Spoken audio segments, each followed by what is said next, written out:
Смртта на Јустинијан во 565 година представувала вовед во нов комплексен период кој го означил влезот на Македонија во темните векови. Македонија одново се нашла во средиштето на настаните, во кои овој пат, како моќен фактор, се наметнале новите непријатели на Византија – словените. Кои биле и од каде потекнувале словените? Дали постоела словенска миграција од така наречената прататковина од зад Карпатите? Тоа се прашањата кои иницираат континуирани историографски дебати и продуцираат контроверзни одговори. До неодамна, доминантно историографско гледиште беше дека словените потекнувале од прататковината зад Карпатите, претежно во областите околу мочуриштата на реката Припет. Ваквата теза се заснова на интерпретацијата на податокот на готскиот историчар Јорданес, кој во 6 век соопштува за некогашното именување на словените и антите со старото име Венети. Поврзувањето на Јорданесовото сведоштво со терминот Венети, содржан во делата на римските историчари Плиний Стариот, Тацит и Птоломеј, послужила како основа за повеќе историчари, археолози и лингвисти за поистоветување на словените со историјата на старите Венети, лоцирани на просторот помеѓу Балтичкото море, Карпатите и реката Висла. Меѓутоа, дали тоа навистина било така? Критичната анализа на Јорданес, во комбинација со сведоштвата на византискиот историчај Прокопиј Кесариски, засновани на неговата лична перцепција и искуство за словените, покажува нешто друго. Всушност, релевантната појава на словените на историската сцена треба да се бара во самиот почеток на 6 век. Следствено на тоа, не може да се говори за словенска прататковина, ниту за словенска колонизација од зад Карпатите. Ваквиот заклучок е аргументиран и од отсуството на археолошката потврда за депопулација во наводната првобитна татковина на словените, како и непостоењето на археолошки артефакти кои би упатиле ниту на поврзаност, ниту на постара култура од онаа формирана во долниот тек на реката Дунав во 6 век. Единствено од времето на императорот Јустинијан I постојат експлицитни изворни сведоштва кои упатуваат на растечкиот проблем на Византија со словените, но тие се лоцираат во близина на северниот брег на реката Дунав, а не зад Карпатите.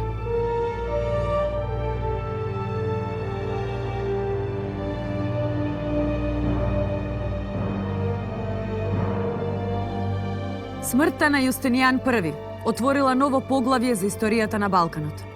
Физичката бариера, создадена преку изградбата на Јустинијановата фортификацијска мрежа, сепак се покажала како недоволна да ги спречи обновените напади на словените во 70-тите и 80-тите години од 6 век. Затоа посебно придонела воспоставената доминација на аварите на просторот на Панонската низина, што значително ја променило констелацијата на силите на Балканот и влијаела иницирачки за словенските напади. Тоа бил период кога одделни групи словени биле директно подчинети на аварите, додека некои делувале самостојно. Таква била групата од 5000 словенски војници кои во 584 година извршиле напад и на градот Солун. Еднодневниот напад, иако имал неуспешен карактер на индивидуално воено организирање на словените, најверојатно бил во известна координација со аварските продори кои паралелно биле изведувани во Елада. Тоа не резултирало со нивно населување на просторот на Македонија, бидејќи словенските војници ангажирани во походите, како и претходно, се вратиле во своите домови зад Дунав, носејќи го со себе триумфално стекнатиот плен. 2 години подоцна, во 586 година, следел нов напад на Солун од словените зад Дунав, кои биле во подчиненост на аварите. Архиепископот Јован, пишува за најголемата од војните која некогаш се случила во Солун, предизвикана од најголемата војска која граѓаните ја виделе во тоа време, проценувајќи ја нивната бројност на 100.000 или нешто помалку или многу повеќе. Имено, тие го обсадија градот како смртоносен венец од крајот на источниот зид до морето, па се до крајот на западната страна на зидот кај морето, така што не се гледаше место на земјата кое варваринот не го газеше. Наместо земја, дрвја или трева сега можеа да се видат главите на непријателите, што беа еден до друг, дури и притиснати и така не заплашуваа со неизбежната смрт во утрешниот ден. Ни беше чудно дека во овој ден тие не само што го обсадија зидот како песок од морето, туку голем број од нив ги зазедоа утврдувањата околу градот и пред градијата, грабајќи притоа и истребувајќи и газејќи со нозете се што останало. Тогаш не им беше потребно да направат околу градот окоп или насип, зашто ним окоп им беше непосредното сплеткување на штитовите допрени еден до друг, а пак насип маса од живи тела сплетена како мрежа. Ваквата представа за огромната надмоќ на напаѓачите сепак била предимензионирана и треба да се земе со резерва. Евидентно е дека архиепископот Јован, со предимензионирањето на бројноста на непријателите, имал за цел да го возвеличи успехот на Свети Димитрија и на самите граѓани во заштитата на богочуваниот град Солун. Во таа смисла тој посебно го истакнува следното. Од каде и кој стана причина за нивната гибел? Јасно дека тој, кој што внесе храброст кај македонците. Зошто тука, по Божја одлука, противникот беше наполно лишен од помош. И навистина пројавената сила на ѓаволот стана причина градот да биде удостоен со Божја промисол. За стаништето на пресветиот маченик, Димитрија, ја осветли божествената милост која се излеа над градот.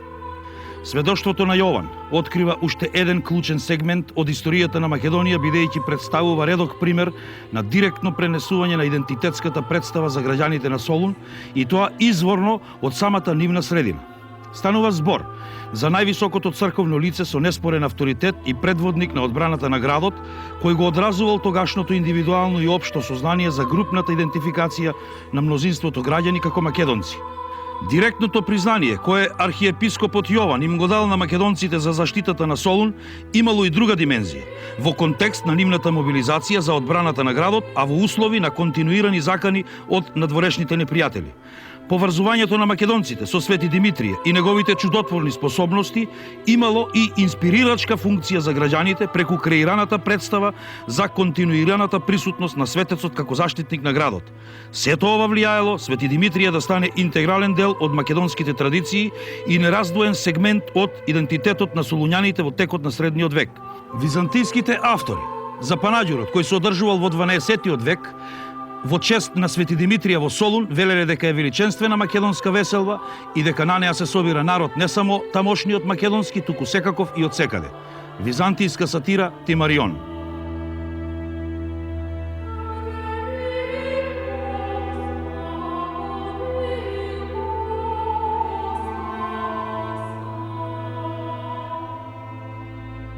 По повлекувањето на словенско-аварските војски во 586 година, Византија за кратко време успеала да постигне генерална обнова на политичката и црковната власт во јужните делови од Балканот, што ја вклучувало и Македонија. Кореспонденцијата на папата Григорий I, како и црковните акти, регистрираат активен црковен живот во Македонија од 592 година, што упатува на отсуство на словенски населувања во овој период. Затоа влијаела и офанзивната воена кампања која Византија спроведувала од 592 година во регионот северно од Дунав. Биле потребни речиси 2 децении повторно да се обноват нападите на словените, кои се регистрирани од 610 година. Со таа разлика што овој пат нападите биле мотивирани од планско запоседнување и населување на освоените територии. Користејќи ја зафатеноста на Византија во борбите на источниот фронт против Персија, словените во продолжение на неколку години започнале етапно да продираат и да се населуваат на Балканот, што ја вклучувало и Македонија. Во 615, односно 616 година се случил новиот словенски напад на Солун. Овој пат словенските племиња биле обединети во воен сојуз раководен од кнезот Хацон. Солун и овој пат останал несовладлив за словените додека граѓаните успеале да го заробат и самиот Хацон. Анонимниот автор на втората збирка од Чудата на Свети Димитрije ја разоткрива и у епизодата дека видни личности во градот го сокривале Хадсон од граѓаните.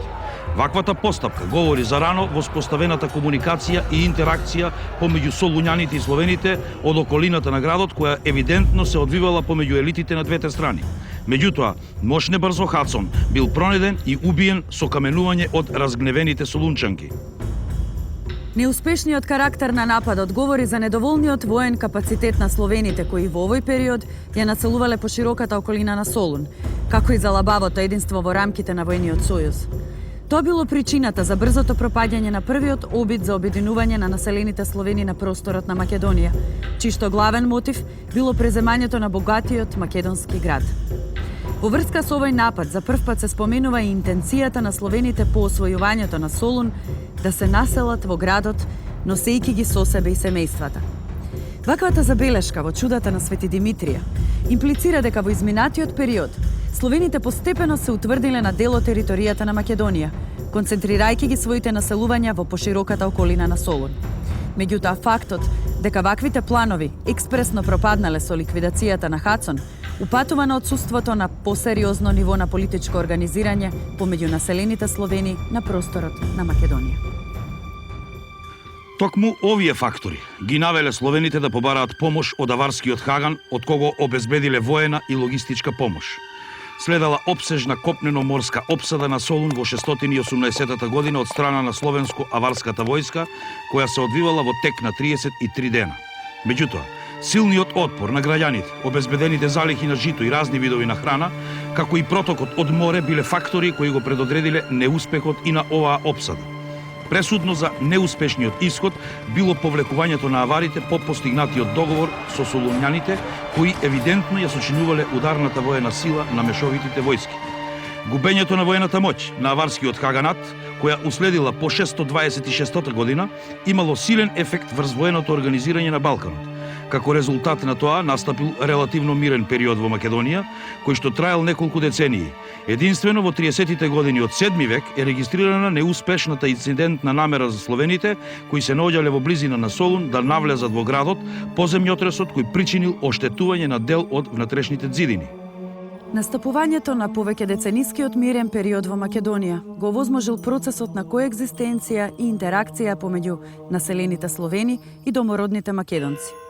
Анонимниот автор во Чудата на Свети Димитрije во 30-тите години од 7 век констатира: Оние од споменатите словени, кои што беа близу до нас, ги обзнануваа со песни чудата кои се извршија од спасителот на градот и победоносецот.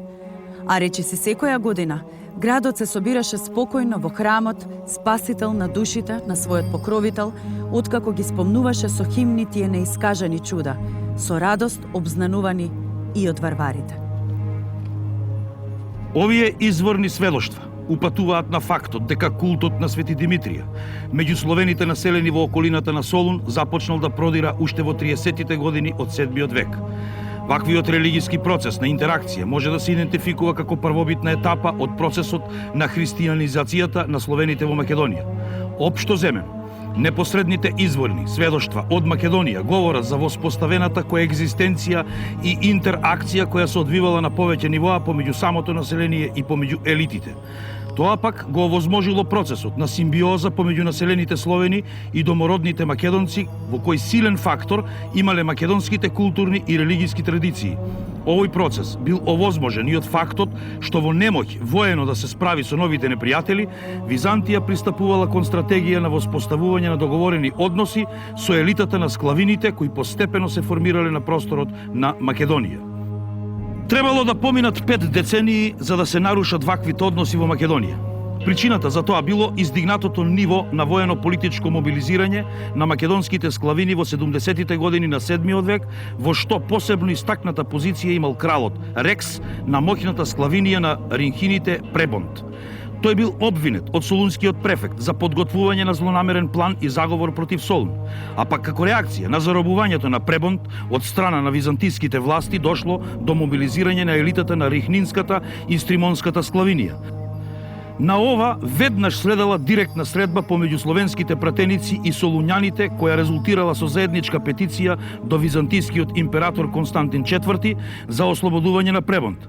Воспоставувањето директни преговори помеѓу Константин IV и делегацијата од словените, на која биле присутни и представници на солуњаните, го илустрира континуираното ниво на меѓусебна комуникација, но и сериозноста со која Византија пристапила кон политичкото организирање на македонските словени. Тоа се потврдува и со општиот аларм кој настанал во византискиот двор по двете бегства на Пребонт од заточеништво, пошто следела и неговата ликвидација. Ваквиот чекор на Византија разбирливо го предизвикал револтот на ринхините и стримонците, кон кои се приклучиле и сагудатите, што резултирало со формирање на воен сојуз за опсада и напад на градот. Следела двогодишна исцрпувачка блокада на Солун, која била насочена кон пресретнување на секаква помош во луѓе и храна. Тактиката се покажала како правилна, бидејќи постојаните пресретнувања, убивања и воени повици, како и неописливата глад кои завладеале во Солун, се одразило и врз масовното преминување на граѓаните кај варварите. По извршените подготовки, кои вклучували изработени опсадни справи од самите словени, конечно на 25 јули 677 година следел и директниот напад на градот од море и копно. Наспроти сојузувањето за напад на Солун, во кој учествувале ринхините, стримонците, сагудатите, кон кои се приклучили и драговитите, уште на самиот почеток на опсадата, било јасно дека и овој напад ќе заврши неуспешно. Пројавеното неединство по повлекувањето на стримонците во последен момент, меѓусебните караници, како и ликвидацијата на дел од водачите, биле фактори кои го предодредиле неуспехот на опсадата. Во меѓувреме во Солун пристигнала и храната обезбедена од велегезитите од Тесалија, што дополнително ја осигурала безбедноста на градот. Мобилизацијата на македонските склавини и политичките тенденции манифестирани при сојузувањето за освојување на Солун, посебно на рихнините и стримонците, ја навело Византија за прв пат да преземе посериозна интервенција во Македонија.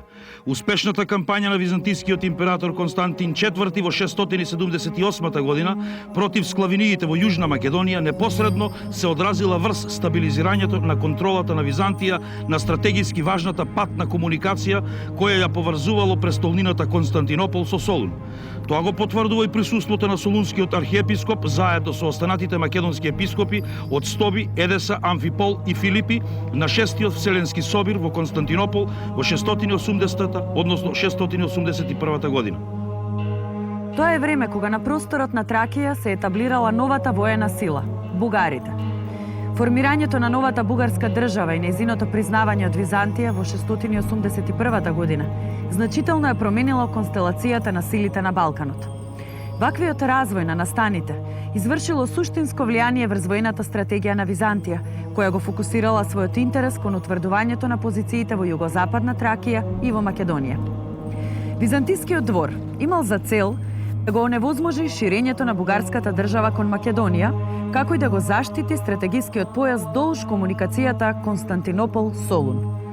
Ваквата нова византиска стратегија непосредно се одразила врз оневозможувањето на оформувањето на независен и кохерентен политички ентитет на територијата на Македонија, наспроти пројавената воено-политичка мобилизација и тенденциите за обединување помеѓу македонските склавинии.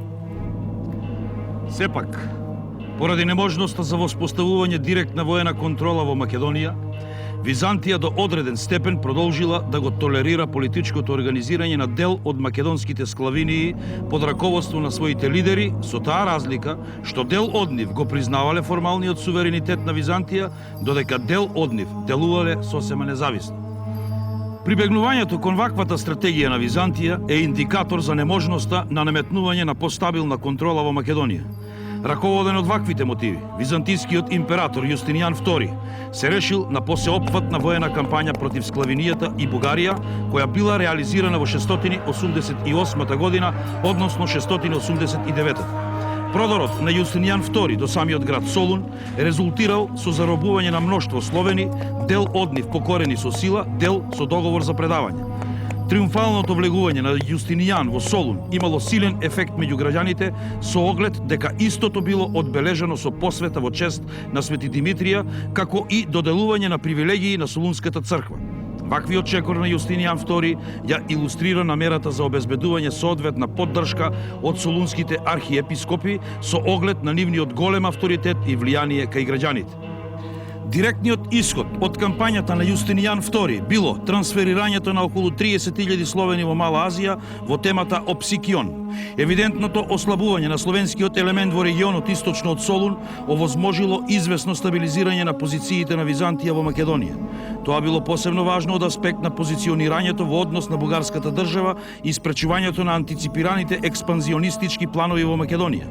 Ваквата византиска стратегија се потврдила кога по поразот од бугарската војска на враќање од Македонија, Јустинијан II со голема итност наредил да се утврдат планинските приоди и клисури долж реката Струма. Византискиот император Константин Порфирогеним подоцна ја регистрира ваквата мерка на Јустинијан II и посочува дека наместо македонци во планините на Струма и приодите на клисурите биле населени словени во служба на Византија. Ваквиот чин ја демонстрирал решеноста на Византија за воспоставување цврста контрола долж регионот кај реката Стримон, која ја третирала како своевидна црвена линија со бугарската држава. Стратегиските импликации на ваквите мерки било јакнењето на одбраната кај реката Стримон, како и осигурувањето на безбедноста долж Вија Егнатија, како главна комуникацијска врска на Константинопол со Солун и со внатрешноста на Балканот. Индикативно е пак тоа што Константин Порфирогеним, пишувајќи од хронолошка дистанца, го поврзал иселувањето на македонците од регионот на реката Стримон не поради словенските напади, туку поради актот на императорот Јустинијан II од 688, односно 689 година, и во секој случај известно е дека трансферот на населението комбинирано со дипломатските мерки за воспоставување договорени односи со дел од македонските склавинии активно била применувана од Византија во услови на неможност за воспоставување постабилна контрола во Македонија. До крајот на 7 век Византија успеала да ја наметне војната власт во дел од регионот на Јужен Балкан, што било санкционирано со формирање на воените единици Темите во Тракија и Елада. Македонија не била опфатена со новото тематско уредување, што пак ја илустрира неможноста на Византија да го валоризира војното присуство и да ја наметне перманентната власт над македонските склавинии. Сепак, походот на Јустинијан имал соодветен ефект врз обезбедувањето на појасот долж стратегиската комуникација Константинопол-Солун.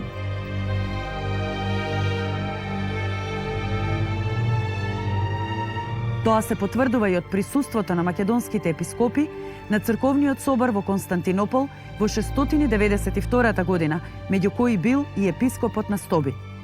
Тоа го означило и воведот во релативно мирниот период кој настапил во Македонија, кој се одржал до средината на 8 век.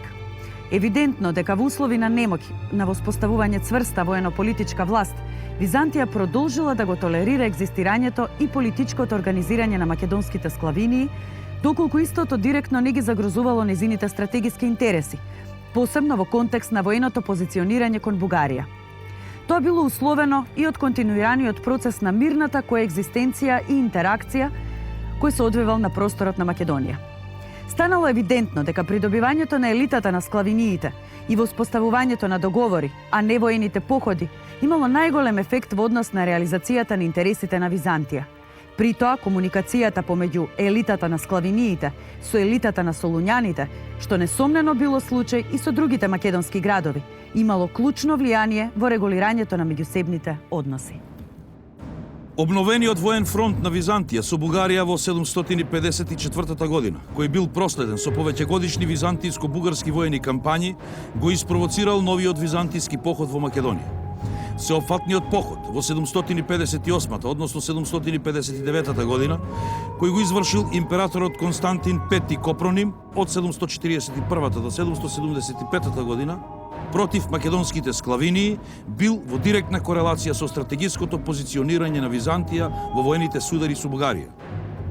Терминот македонски склавинии, употребен од византискиот хроничар Теофан, покажува дека Византија во тоа време користила единствен термин за сложената политичка и етничка конфигурација која била формирана во Македонија. Оваа кампања во известна смисла ги стабилизирала позициите на Византија, посебно во источните области на Македонија, што било од приоритетно значење за обезбедувањето на овој стратегиски појас наспроти Бугарија. Соопштението на Теофан дека Константин Пети македонските склавинии ги освоил, а останатите ги потчинил, не би можело да се земе како сигурен индикатор за воспоставување директна воена власт на Византија, со оглед на отсуството на формирање на тематскиот систем во Македонија.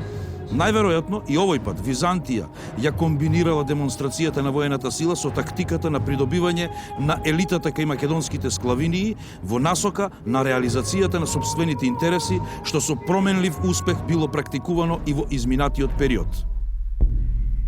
Походот на Константин Пети покажува дека приоритетниот фокус на воената агенда на Византија во однос на Македонија било утврдувањето на позициите во околината на Солун и областите источно од градот, што било од особено значење за обезбедувањето од потенцијалните продори на бугарската држава на македонскиот простор. Тоа станало видливо од реакцијата на византискиот император Константин Пети, кој итно мобилизирал византиска војска по дознавањето за плановите на бугарскиот Хаган Телерик во 773 година да ја нападне склавинијата Берзитија во Македонија со намера да го пресели незиното население во Бугарија. Собирајќи голема армија, Константин Пети експресно ги поразил бугарите, спречувајќи ги на тој начин нивните намери за продор во Македонија. Конкретното споменување на склавинијата Берзитија, која што опфаќала поширок македонски простор кој ги опфаќал градовите Охрид, Преспа, Битола, Прилеп и Велес, укажува на сериозноста на војните планови на Бугарија. Тоа разбирливо ја предодредило итноста на војната кампања на Византија. Фактот што Византија на одреден начин застанала во одбрана на склавинијата Берзитија го потврдува приоритетниот фокус на византискиот двор во заштитата на територијата на Македонија од бугарските продори. Експанзионистичките планови на Телерик во Македонија воедно упатуваат на отсуство на тенденции за сојузување на македонските склавинии со Бугарија. Експлицитното наведување на склавинијата Берзитија во контекст на византиско-бугарските воени судири укажува дека оваа склавинија екзистирала како посебен политички ентитет на просторот на Македонија. Незиното екзистирање евидентно било толерирано од Византија, што најверојатно се должело на формализираните односи со елитата на оваа македонска склавинија. Византија не го толерирала независното политичко организирање на склавиниите, доколку тоа непосредно ги загрозувало незините стратегиски интереси. Теофан во 783 година го регистрира походот на логотетот Ставрикии, кој со голема војска интервенирал против склавиниите, напредувајќи до Солун и до Елада, подчинувајќи ги сите и принудувајќи ги да плаќаат данок за империјата. И овој пат Византија во контекст на македонските склавинии ја применувала проверената тактика на манифестирање на воената супериорност за принудување на елитите на постигнување договор или за почитување на претходно склучените договори со кои била санкционирана нивната даночна обврска кон империјата. Индикативно е што овој поход, кој засегнал и дел од територијата на Македонија околу Солун, како и походот на Константин Пети во 758 година, односно 759, следеле веднаш по обновувањето на воените судири со Бугарија и тоа дополнително ја потврдува приоритетната воена агенда на Византија, која била насочена кон поефективното стратегиско позиционирање во Македонија во однос на бугарската држава. Со таа разлика што овој пат Византија била воено подготвена за да интервенира и во воспоставувањето на воената контрола во регионот јужно од Солун.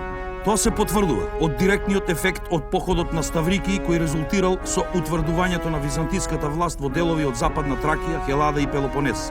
Соодветен ефект за Византија бил постигнат и во Западна Тракија, каде воените кампањи на стратегот на Тракија ја прошириле директната контрола на Византија до областите на Стримон. Тоа пак создало услови за формирање на нова тема именувана како Македонија, која било реализирано во периодот 790 година до 802. Иако го носела истоветното име, оваа тема не ја опфаќала историско-географската и етничка територија на Македонија, туку била лоцирана во Западна Тракија со седиште во Адрианопол, денешен Одрин. Именувањето на темата Македонија и нејзината локација, непосредно до македонската територија, ја рефлектирала намерата на Византија за скорешно воспоставување воено-политичка доминација на територијата на Македонија. Тоа пак имплицира дека во услови на отсуство на капацитет за наметнување директна воена контрола во Македонија, која би била санкционирана со тематското уредување, Византија се решавала на одржување на специфичните договорени односи со елитата на македонските склавинии. Евидентно, Византија во овој период била принудена да се задоволи со задржувањето на Солун под своја контрола, како и со обезбедената копнена комуникација од Константинопол до Солун. Нестабилноста на византиските позиции е илустрирана и со епизодата со Акамир, архонтот на словените од Велзитија, Велеги Зитија во Тесалија, кој располагал со толкава моќ за да се инволвира во заговорот против императорката Ирина за ослободување на синовите на Константин V од заточеништво и прогласување на еден од нив за император. Независно од неуспешниот исход кој резултирал со ликвидација на Акамир, ова епизода упатува на растечкото политичко влијание и улогата на елитата на склавиниите, кои имале капацитет за вмешување и во меѓудинастичките пресметки во Византија. Ваквото ниво на политичко организирање несомнено било присутно и кај дел од македонските склавинии, но тие немале посериозни политички импликации за Константинопол за да бидат регистрирани во изворите од овој период. Во секој случај, Византија во наредниот период го фокусирала својот воено-дипломатски потенцијал за спречување на сите обиди за политичка мобилизација кај македонските склавинии, ако и можеле да ги загрозат незините интереси. Тоа ја предодредило и византиската иницијатива за воспоставување на директна контрола во Македонија. Ваквата тенденција на Византија несомнено била диктирана и од јакнењето на бугарската држава, што ги довело Византија и Бугарија во директна конфронтација за доминација во Македонија. Ваквите околности негативно се одразиле врз политичкото обединување на македонските словени, што го оневозможило создавањето на кохерентен политички ентитет на територијата на Македонија. Сепак тоа не го попречило процесот на меѓусебна интеракција и симбиоза помеѓу домородните македонци и словените, кој активно се одвивал во изминатиот период, под силно влијание на македонските културно-историски традиции. Изворно посведочениот континуитет на македонците и нивната директна поврзаност со територијата на Македонија како носители на историско-културните традиции имал значителна рефлексија во процесот на групната идентификација на населените словени кој се одвивал во македонската територија од 7 век. Независно од трендот кај византиските извори да го демонстрираат рушителниот карактер на населувањето на словените на Балканот, што секако било рефлексија на губењето на византиските позиции, критичката изворна анализа во комбинација со археолошките наоди укажуваат дека словенското население не представувало масовна колонизација со капацитет целосно да ја смени етничката слика на Балканот, иако бил неспорен силниот демографски капацитет на словенскиот етнос. Најновите историографски трудови го констатираат неспорното влијание на домородното население врз процесот на креирањето на идентитетот на населените словени на Балканот. Во таа смисла, во Чудата на Свети Димитрија, сосема јасно е илустриран раниот процес на взаемната интеракција меѓу елитата на склавиниите и на солуњаните. Ваквите сведоштва покажуваат дека уште во првите децении од 7 век настанал етапен процес на заемна културна интеракција, коегзистенција и симбиоза помеѓу домородното македонско население и словените населени во Македонија. Ваквата состојба го овозможило и пренесувањето на македонските традиции во рамките на процесот на акултуризација кој настапил од 7 век. Илустративен пример за тоа е култот на Свети Димитрија, кој бил прифатен од соседните македонски склавинии уште во 30-тите години од 7 век, а што представувало своевидна прва етапа од процесот на нивната христијанизација. Во таа смисла, новата сложена етничка конфигурација што се формирала на територијата на Македонија во текот на 7 век, преку евидентираното присуство на македонците и на населените словени, ги навела византиските автори како Теофан да започнат да го употребуваат и диференцијалниот географско-етнонимски термин македонски склавинии. Генералниот контекст на Теофан е групната идентификација на склавиниите во македонската територија и нивното диференцирање со името Македонија. Впрочем, идентитетот на словените населени во Македонија бил развиван и врз основа на преземањето на името од територијата која ја населувале, што било случај и со другите словенски групи. Взаемната интеракција помеѓу домородните македонци и населените словени се одразила и со постепеното прифаќање на словенскиот јазик за заемно општење, што представувал и своевиден линга франка на поширокиот простор во Европа како последица од аварскиот хаганат. Независно од поредкото споменување на терминот Македонија од 7 век, византиските автори продолжиле да ја споделуваат генералната представа за Македонија во географско-етнонимска смисла. За архиепископот Јован не постоело сомневање дека Солун во 7 век бил интегрален дел од цела Македонија и дека според неговото сознание со етнонимот македонци биле идентификувани мнозинството граѓани на Солун и пошироко населението во Македонија. Тоа било правено паралелно со регистрираното присуство на словените на просторот на Македонија. Опишувајќи го географскиот опсек на походот на императорот Константин Пети во 758 година против македонските склавинии, Теофан сметал за потребно преку името Македонија да упати не само на нивната групна идентификација, туку и да направи диференцијација од другите склавинии лоцирани вон територијата на Македонија. Теофановиот опис на подводниот земјотрес, кој во почетокот на 8 век ги погодил Лесбос, Абидос до самата крајбрежна Македонија, воедно упатува на постоењето на конкретна и јасна географска представа за Македонија во тоа време. Меѓутоа, формирањето на новата административна единица, Тема, во Тракија, кон крајот на 8 век, именувана како Македонија, како и издигнувањето на новата династија во Византија од средината на 9 век, која ќе се идентификува како македонска, ќе внесе комплексност во етнонимското и географското именување на Македонија во изворните сведоштва. Тенденцијата за присвојување на името Македонија и македонци од страна на византиската династија ќе најде силен одраз во византиската идеологија, што во 10 век ќе поприми форма и на негација на идентитетот на македонското население кое се нашло вон политичко-религиската сфера на Византија.